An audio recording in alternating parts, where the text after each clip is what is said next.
We just run out of space in our main building from our growth with the city and our employees.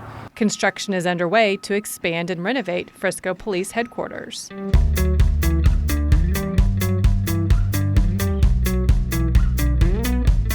Our building was built in 2006, back when Frisco had about 100,000 population and about 130 employees. Since then, we've increased our population quite a bit and our personnel, so we've basically run out of room in our main building. The new 20,000 square foot annex will stand just north of the headquarters off Stonebrook Parkway and create space for the department's fleet. The front half of the building, you'll see a lot of garage bays for storage, like the SWAT armored vehicle. You'll see some workspaces for vehicle processing, for our traffic unit, for their storage of their motorcycles, for radio and technology, for when they work on the police radios inside the squad cars. Staff who maintain the department's fleet and radio systems, along with the Traffic Division, Animal Services, K-9, and SWAT, will now have offices in the new building.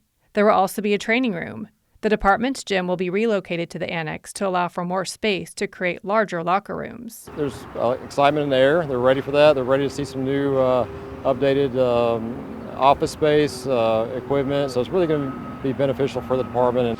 The renovation and expansion will cost about $10.5 million and will be paid for with voter-approved bonds. Frisco is a growing community, so we can continue to add citizens.